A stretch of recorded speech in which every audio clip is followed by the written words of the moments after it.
Paws. How are you guys doing today? For this video, I'm just actually learning how to draw a koi. The big one, as you can see, is my very first koi. I did just right before I pushed start. And then just little kois all around, just trying out a little bit different ways to make them.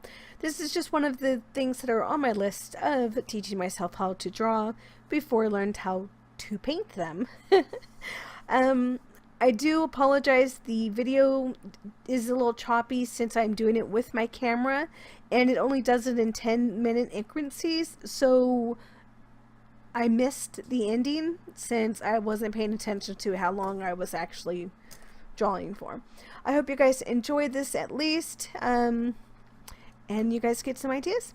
You guys have a great day, and remember, happy crafting.